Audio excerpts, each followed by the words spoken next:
guess I have mixed emotions, but a heart attack sure will change your mind.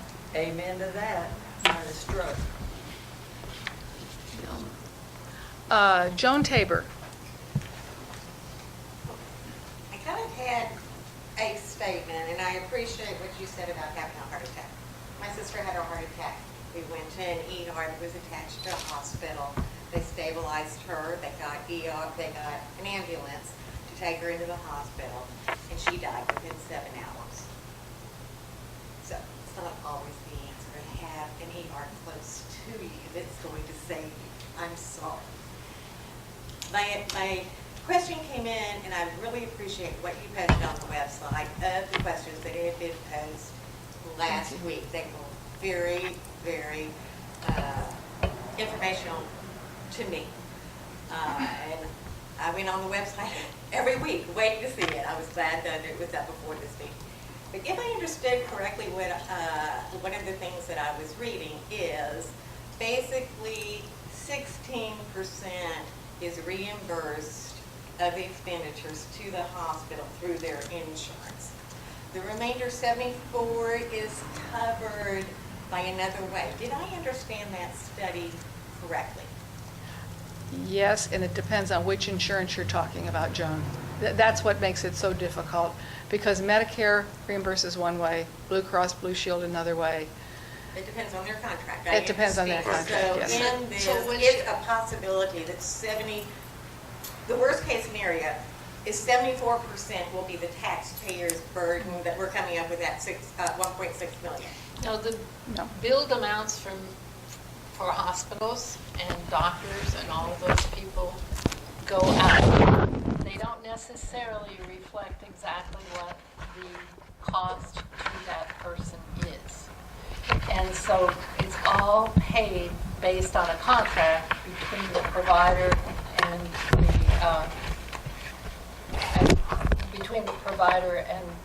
the insurance company. I'm sorry. Now, each one of those has We need to pick up 76%. We are working with CHI, St. Luke's, as you know, and they've been most helpful to us. Took us on when nobody would. And now, through their help, we're with HealthPoint, which is a federally qualified health center. They are receiving enhanced federal funding so that our reimbursements for Medicaid and Medicare are much, much higher. Our cost for the HealthPoint, for their first year, and they expect this to go down, and everything looks like it will. We're getting good reports from the patient treatment and in building the number of patients. This year, our contract is a fixed amount. It won't change. It's $340,000 and something. But they pay $110,000 in rent. So our huge cost of a year ago just to keep this alive has dropped to, help me, $230,000. And they've already brought in a grant from Episcopal for $555,000 to help supplement health care in the community.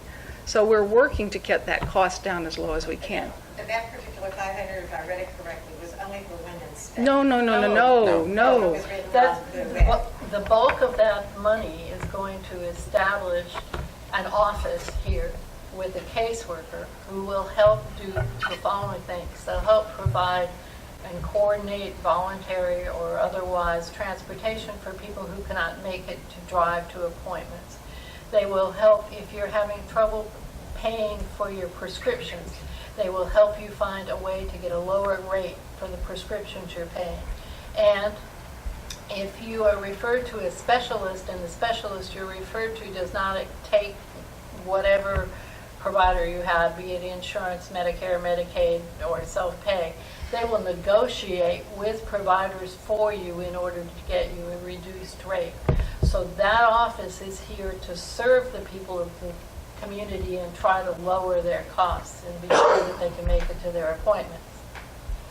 They also will be adding telemedicine in areas, but particularly mental health. We have people here suffering from depression, suffering from other mental health concerns, and since the Burke Center left, there's been no help for them here.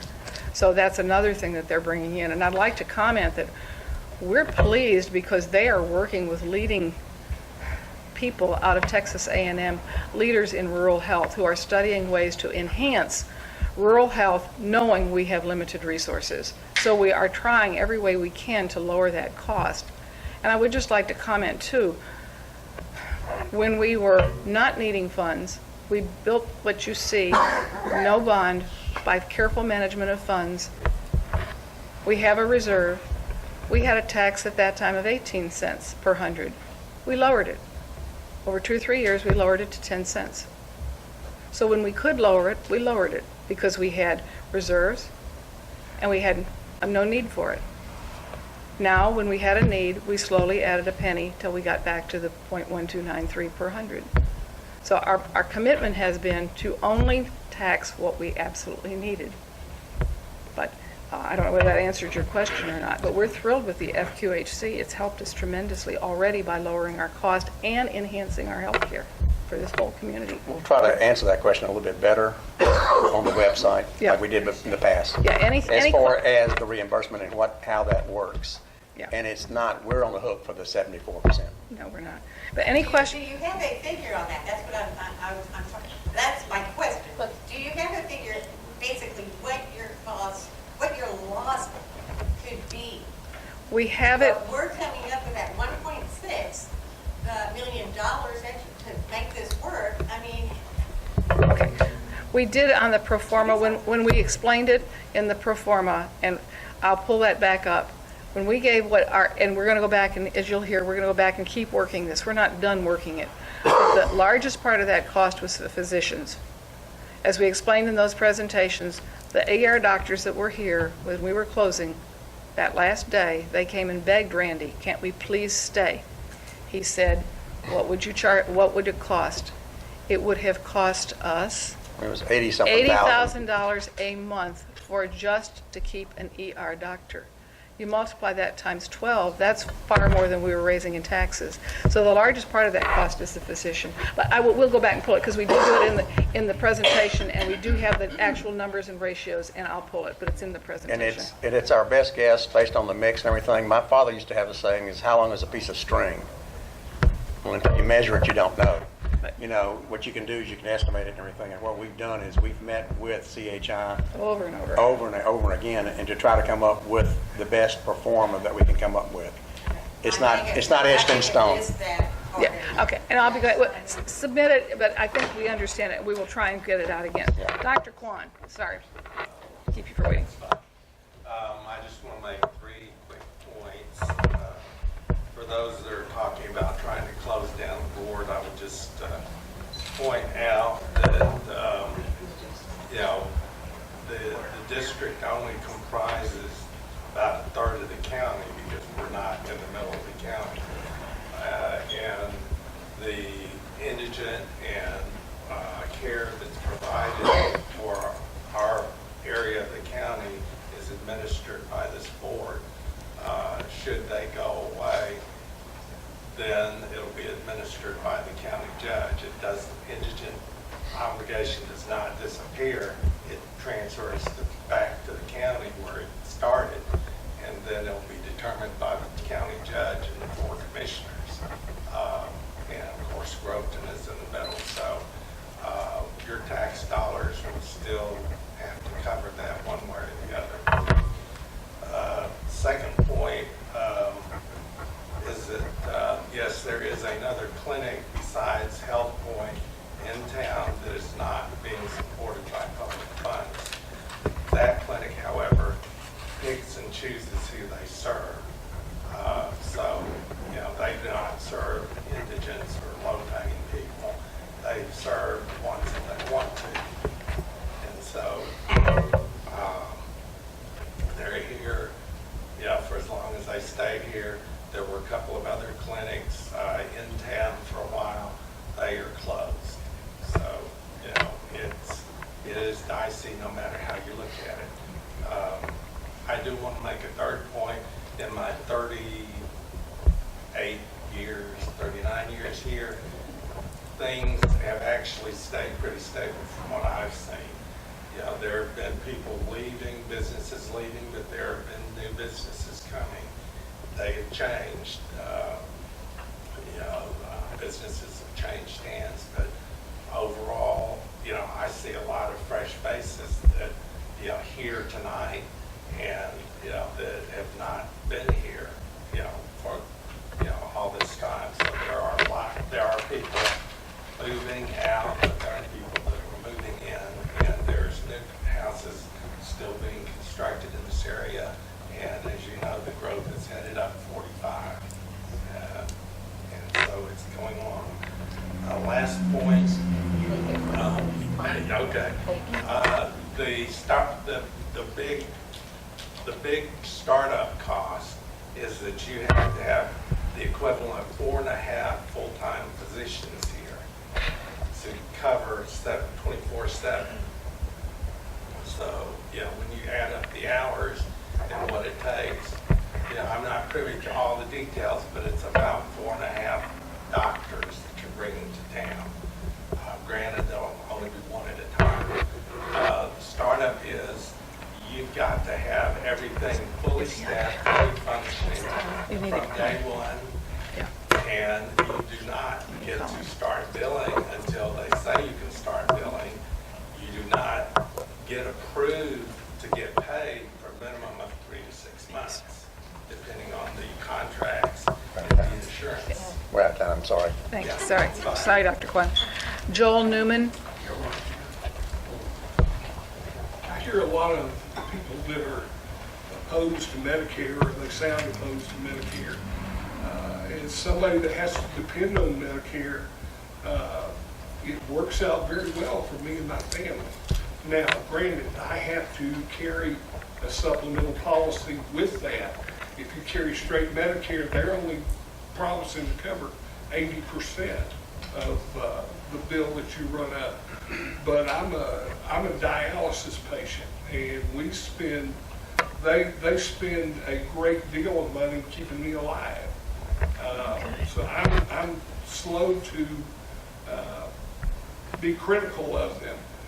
I would say this, I had surgery done in Temple, Texas, and it proved unsuccessful.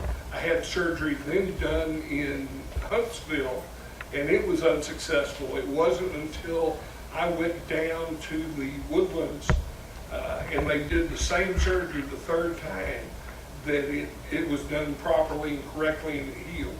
I spent over a year waiting on the doctor, and this is not here, this is Huntsville, which I'm assuming their operation's quite a bit bigger than anything that we would have. But I spent a year with their wound care center down there to no avail. This is a very expensive proposition. It seems to me like it's been tried several times already. I don't know exactly how many, but so far it's never proved feasible. What's going to be different?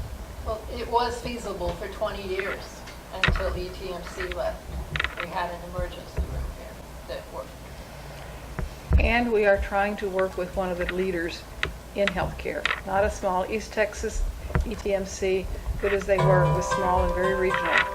CHI St. Luke's is national and has a high reputation for quality care. And so that is why we're working with them. I just hope we get forward. We all do. Sue Cole.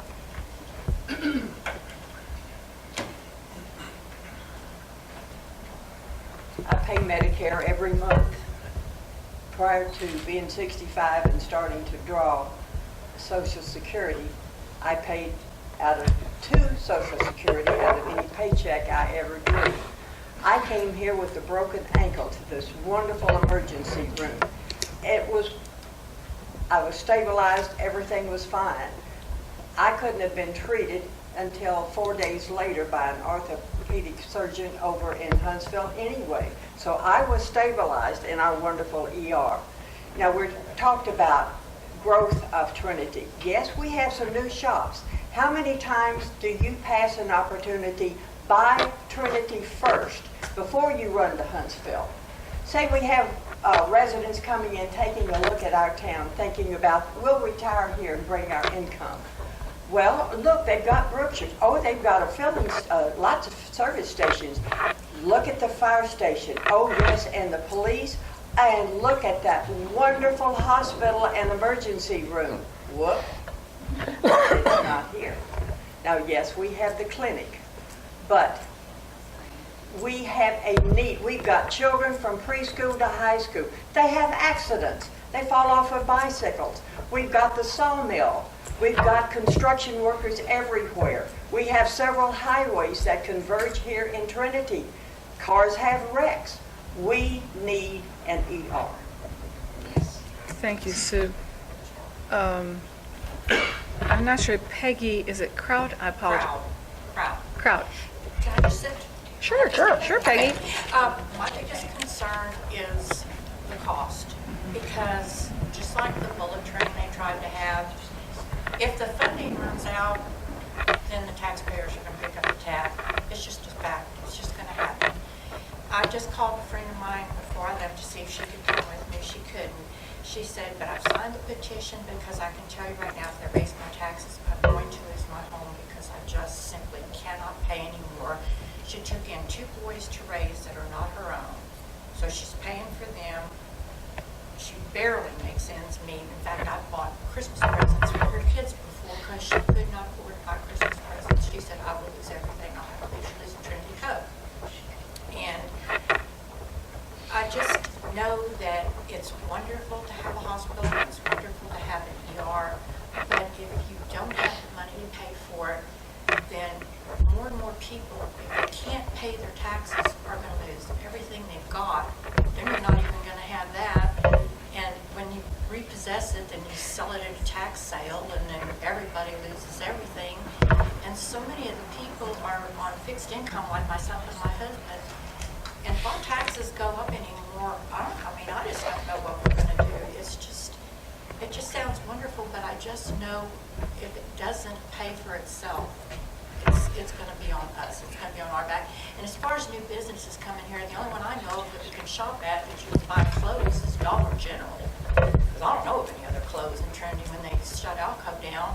And my husband and I buy everything we can at Higginbotham's. We shop local wherever we can. Shop at the Dollar General. Don't care much for Brookshire's, their prices are too high.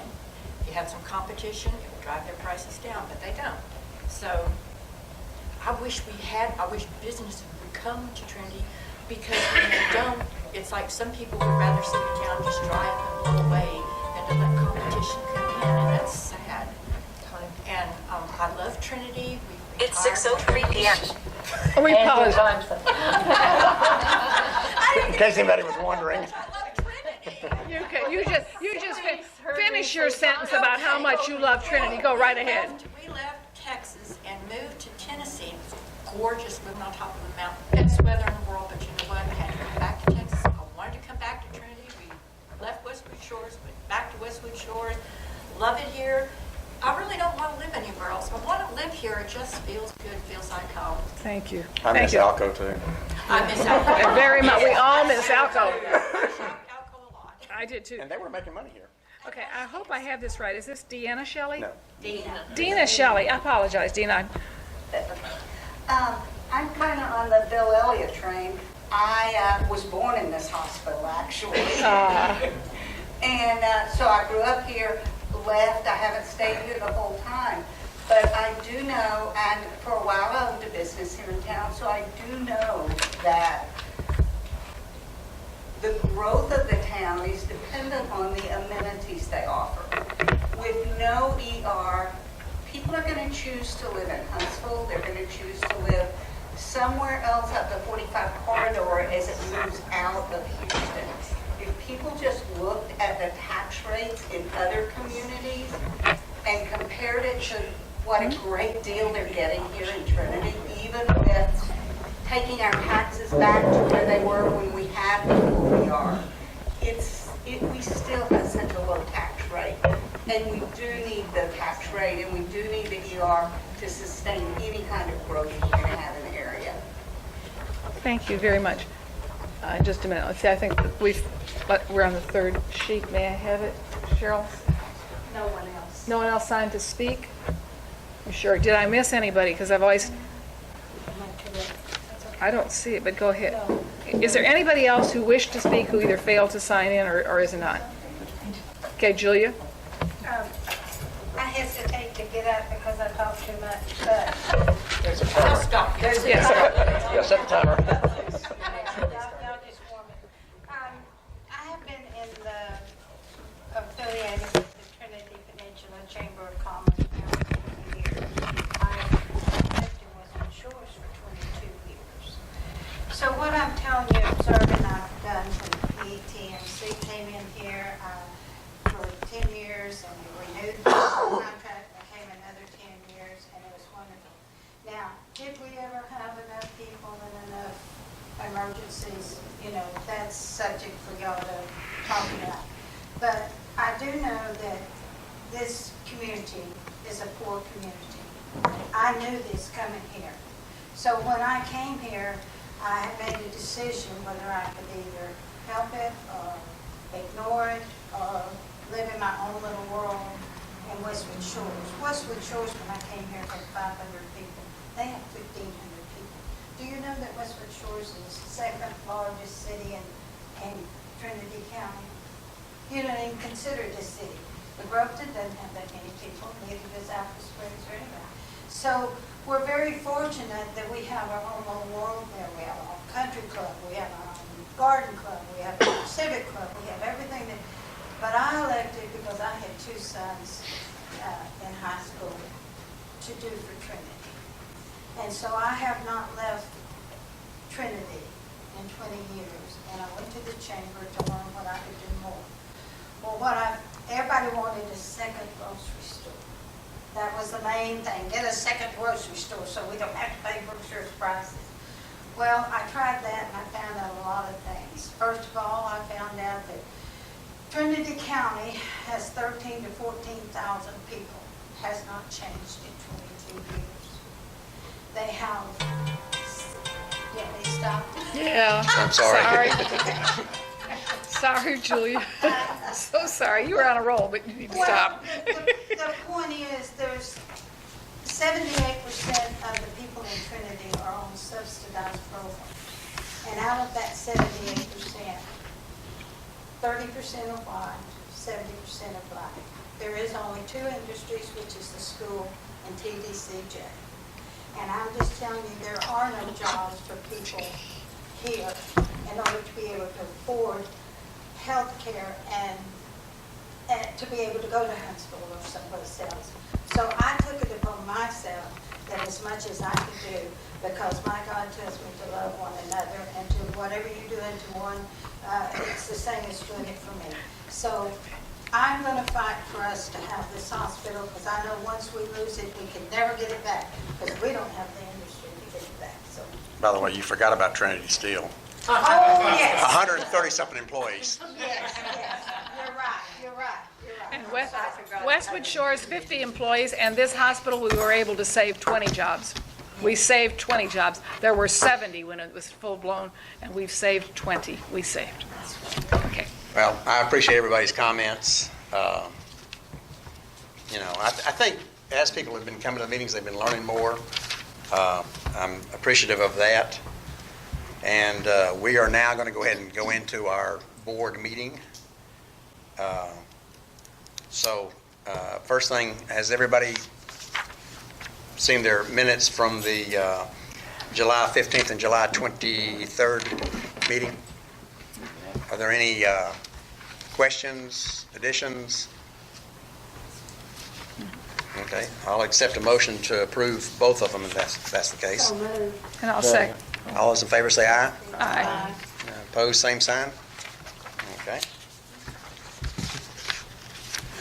Okay, presentation of statistical and financial report. Lauren.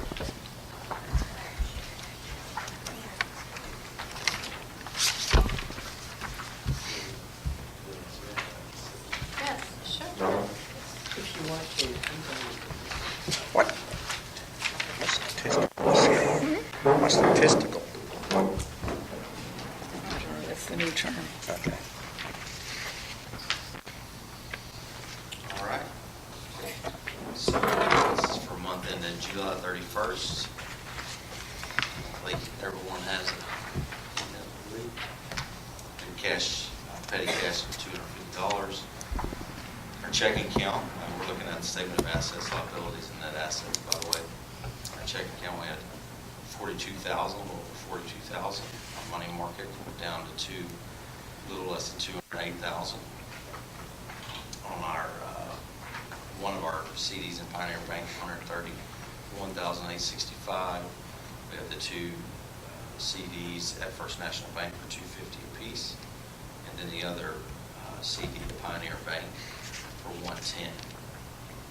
Property tax receivable of 510,000 with our allowance for doubtful accounts of 217,000, bringing us to total current assets of $1,285,281.20. Land, we have that on the books at the value. That hasn't changed. 2075, equipment, furniture, and fixtures. Again, no new acquisitions or anything, so in line with where it has been. And the only change there to net property and equipment is the 20-something thousand in depreciation and accumulated depreciation. Leaving us with total assets of $2,549,502.82. With no liabilities.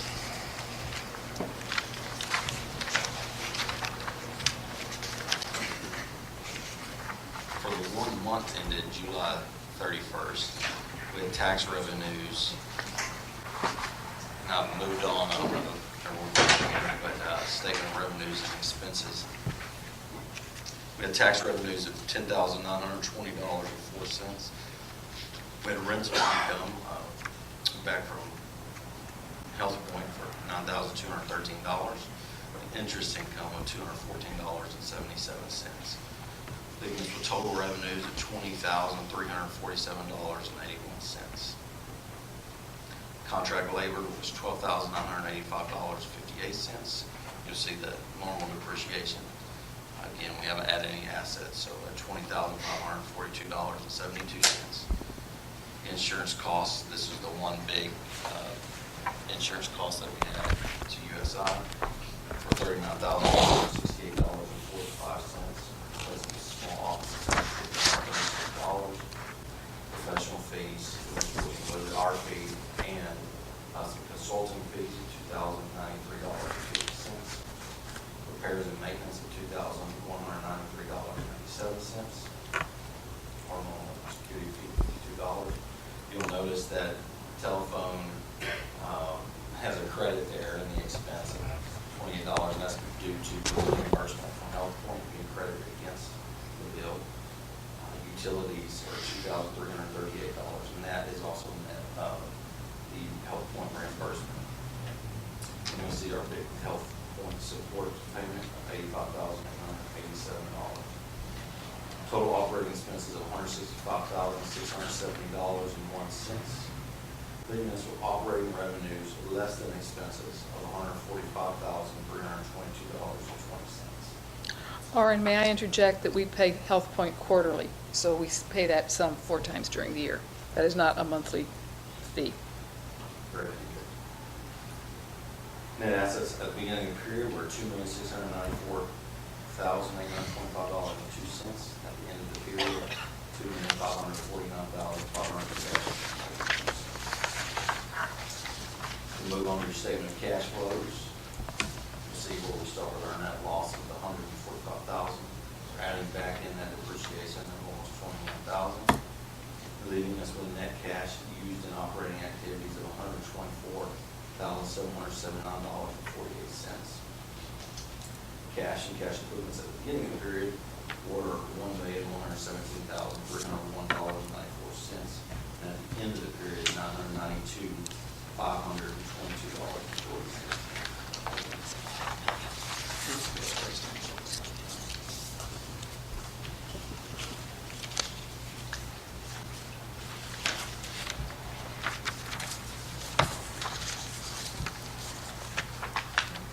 Move on to your cash sheet, show where we are for today.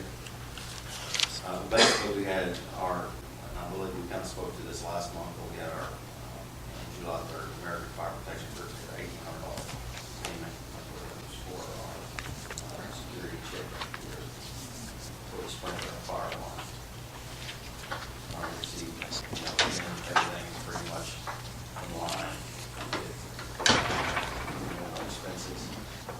have, you see the two blue transfers from our money market account into our operating checking account to cover expenses. Obviously, during this time of year, tax deposits are much lower than we've seen those coming on board. As far as big payments, really the main one to highlight was the USI insurance for the $39,000 that we're kind of supposed to, and in the health bill, which we've already spoke to as well. We did have the one payment to reclaim the 300, which was the $1,093.50 for consulting fees.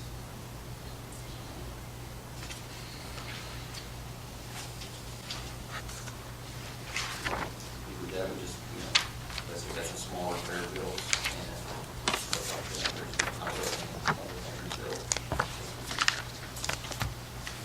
You'll see we're 92% collected as of July 1st.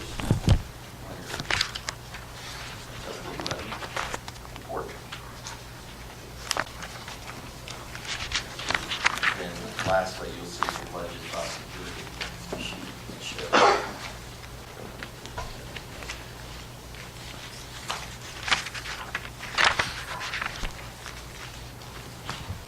Anybody have any questions to the financials?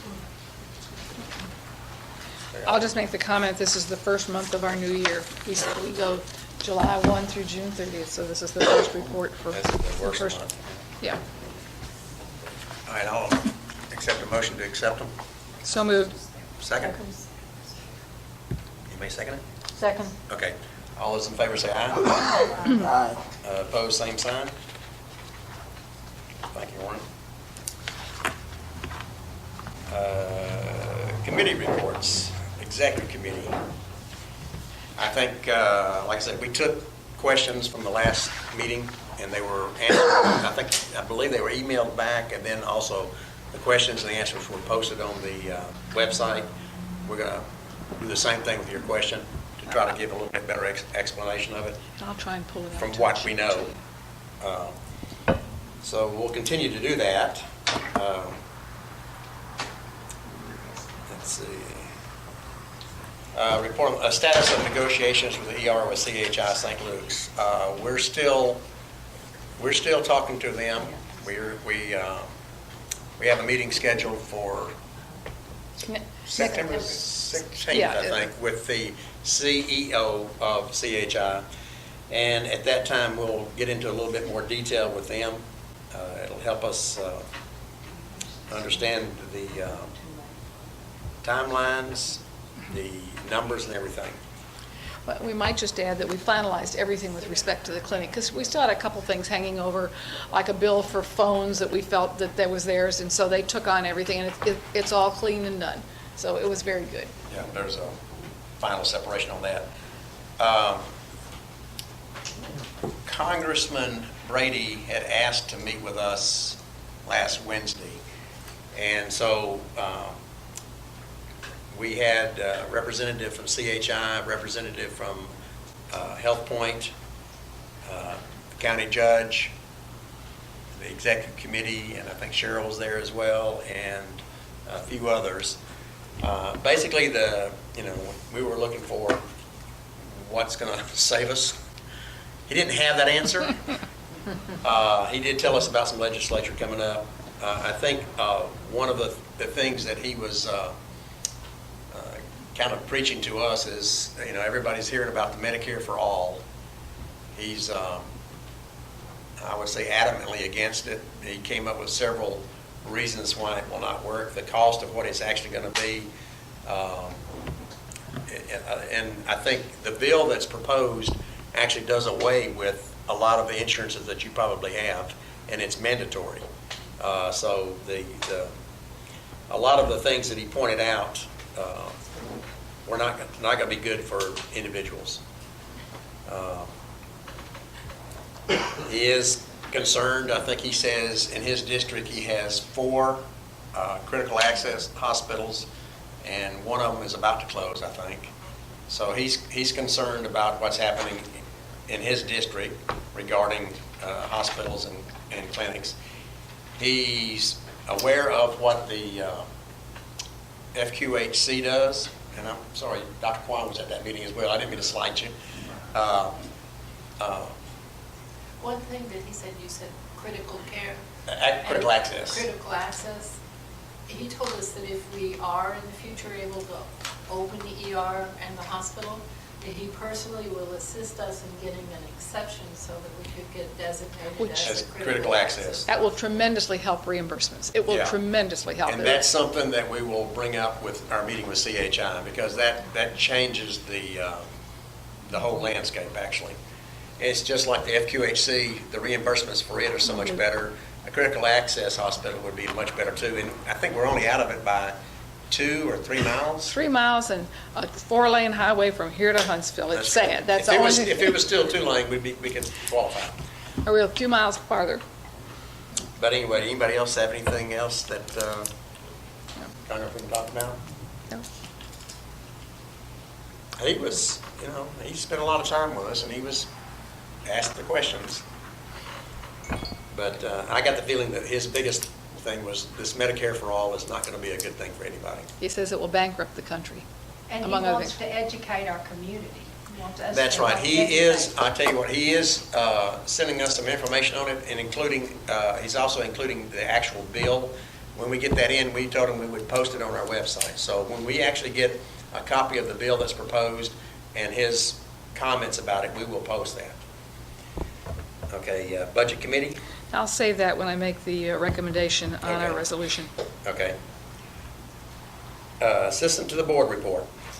Okay, in the month of June, as far as the damage that we had in the facility during the storm, we finished up the last of that, we're putting up to the section of privacy fence in the back, so that has been completed. We're in the process now of redoing the helicopter lights. We've got the red obstruction lights have been ordered. We just need to have those installed. And we're going to install edging around those to prevent the lawn equipment from damage in the future. We also have a oak tree on the north end of the building. You probably see the buildings from here that was struck by lightning, and I'm beginning to get some bids on what it would cost to have that removed. It's kind of close to a tower line, so it may be damaging. Utility issues for the month. We, on July 22nd, we got a call from Eric Todd that a couple of patients had been complaining about smelling natural gas when they were entering the building. We immediately called CenterPoint Energy. They dispatched a technician, and they went over the roof and the whole entire building, the hospital and the clinic. There were no leaks inside the building. However, they did find a leak on a heating unit on the backside of the clinic. That gas has been turned off to that unit until we can get that back. Fire and safety, there's a gas leak. There were no issues or anything like that. Same with CHI, gas leak. Then we had an issue with the grid plugs. Were not automatically kicking on when the emergency generator initiated. When we checked that system out, we had found that when they came to install additional red plugs, they had left the switch in the manual position instead of the auto position, so we corrected that issue. Where is that box, where that switch is? It's in the, when we come through the road platform, the big. Okay, I know what you're talking, Our petty cash for the month, we did that verification today. There's 250 in cash, there are no receipts. Our balance, starting balance is 250, our ending balance is 250, so it balanced. That's it. Any questions? Okay. Eric Todd, who is the CEO of Health Point, will not be able to make it tonight. He was at the meeting with Congressman Brady He did ask a question about a specific bill that's coming up that means a lot to him.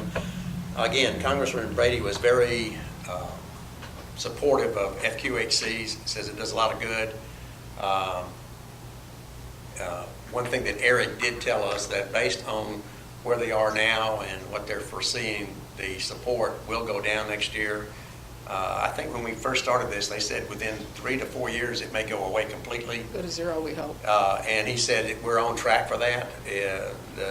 The clinic is building. They're actually looking for Medicaid, and they're actually looking for uninsured patients to come in because they get reimbursed for it. So it's a good business model for us. And the more they have, as far as visits, the less our support is. You might mention the open house. Yeah, I can't remember what date it is. The open Cheryl. house, Cheryl, the open house will be October, what, 22nd? 22nd here at the clinic. And we invite people to come. Come see for yourself what they're doing there. It's really awesome. And they're going to have some door prizes and things, and pretty nice ones too. They've got little cards out around town. It's kind of cool. May I say something regarding the banner that's going up? It's in the process of being printed for the open house, but we're going to have a little expense there with the cables and the clips to put it across the highway. So do I need to see Billy, or do I just go do it and give Billy the bill? You're putting a sign up across the highway? Yeah, they're going to. I wouldn't just go do it. No. No, they're working with the fire department. When the Okay. banner is complete, it has the grommets, but Okay. we've got to have the clips and the cable, and I'm the one that's been ramrodding that, so Okay. I need to know who's going to do the I would clips say and get with cable. Billy and see what you need, and then see what. And then see if Billy can then check if Eric's going to reimburse. Make He sure, probably yes. will reimburse Yeah, because he'll probably reimburse us they're for that. paying for all of it. But Okay. But I would get with Billy, and he can talk to Eric about it too. yeah, but the little green They- cards, I picked up one at the cleaners the other day. They've got little cards out. The banner goes up as soon as they take the fair banner down, September 30th, or whenever Good. they take the Trinity Community Fair banner down, the Health Point open house goes up that same day. They've been very, very good about anything that regards Health Point paying for that. So I'm sure they'll pay for it. They did the landscaping. They're sponsoring that is what you're saying. Pardon? Yeah. They're sponsoring. Yes. They paid for yes. their landscaping. They've really been Can I just get the date again? I'm sorry. October 22nd. What's the time? 5:30 to 7, And I'm sure it'll be in the, has it been in the paper yet? not yet. It will be, and I'll see if I can dig one out. But you got will. it? You own it? Yeah. You know, Randy, Eric also told us at the meeting with Kevin Brady that Health Point got a check for $385,000 for suppressing cost. Got that from the government. Yeah, he told me. Yes, I forgot about that. Yeah. They've done such a good job cost control. But you'll see these little cards around in town. It's the Health Point Trinity Clinic. And raffle prizes included, Amazon Echo, flat screen TV, Nintendo Switch. But it's a way to get people to come in and see what's actually happening. Come see. Anyway, so I picked up mine at the cleaners. Okay. Unfinished business, anybody got anything? Okay. New business. We have to pass a resolution to certify the 2019 tax roll that we have received from the appraisal district. I believe, do you have a resolution there? Yes.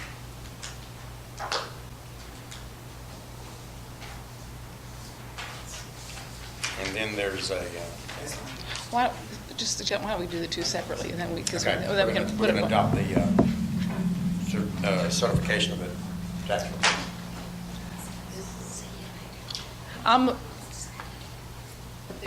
Yeah. Yeah, Okay.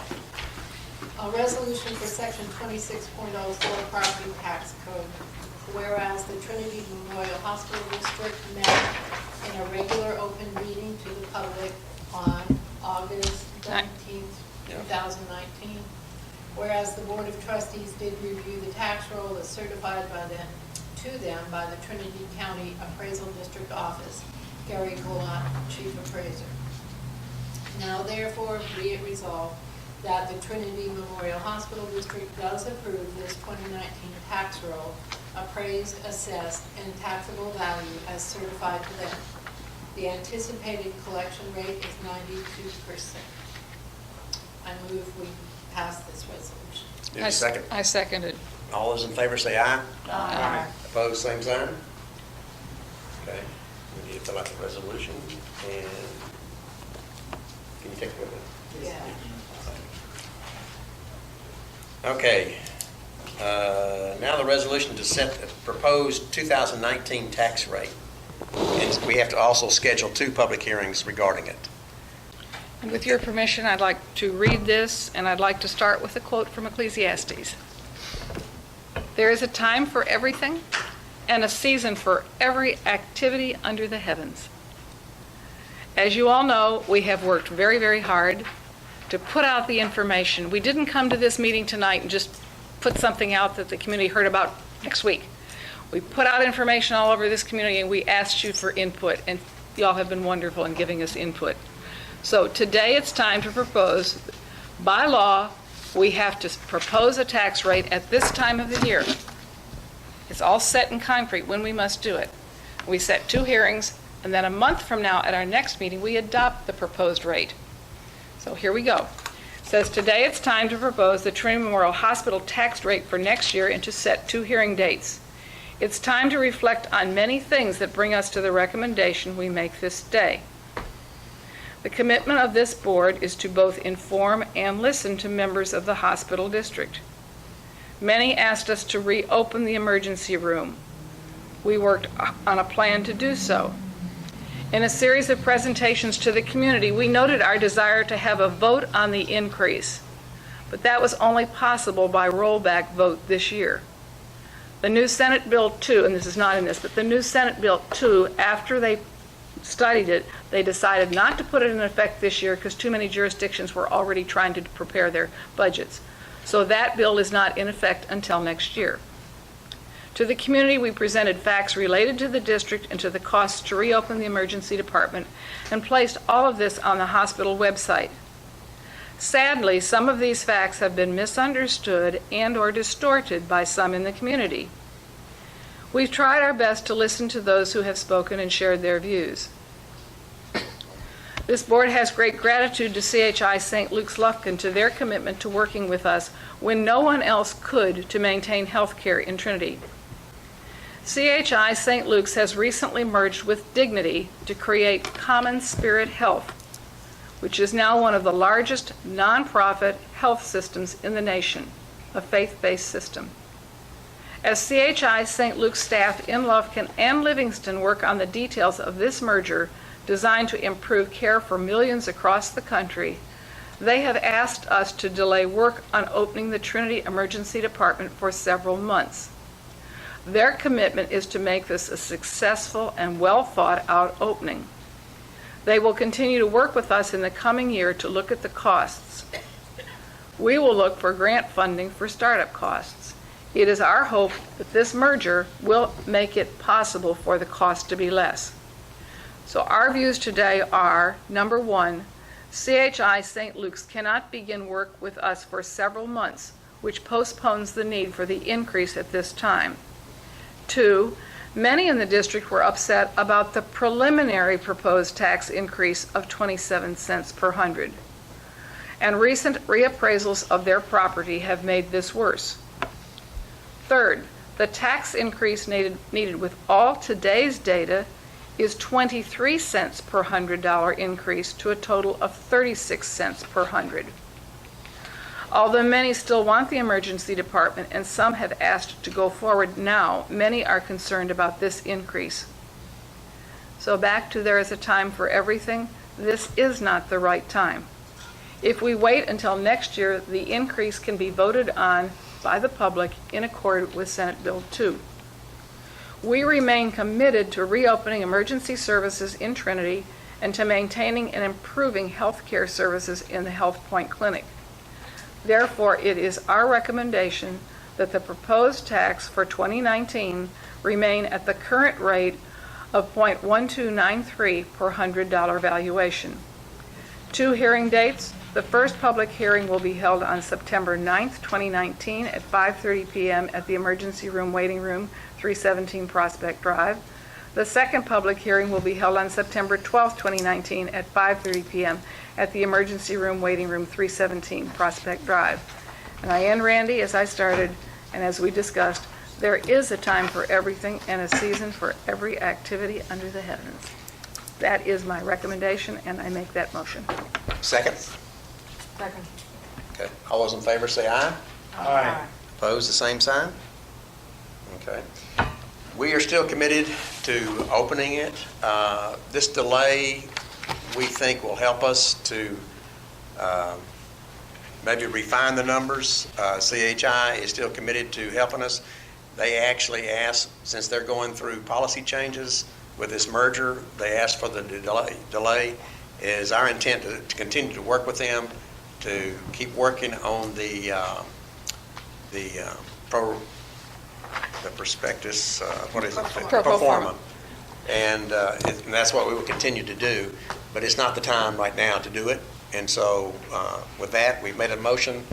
We're going to keep the rate the same. We'll have 2 hearings as stated. And The 2 hearing dates, the first is September 9th, the second is September 12th. Both at Correct. 5:30 And here, they'll be in just the- like they'll be in this, the just paper. like this, just like They'll be in this, the paper. Stephanie. And I would comment, we approved the budget. Again, by law, we have times we have to do things. Our fiscal year ends June 30th. So by law, we have to vote in a budget in June. We did. And we said it was based on this tax value, looking at a potential increase in the values. We guessed it pretty close. So that budget stands. There is no need to come back in and reevaluate and revise the budget. We did put out in the paper, as we explained, that should there be a change in the tax rate, when we did finished our hearings and proposed it, then at that time, we would do a new budget and we would put it in the paper for all to see. But there is no need to do that. So the budget that we did approve in June is the budget that stands until June 30th, 2020. Right. Okay.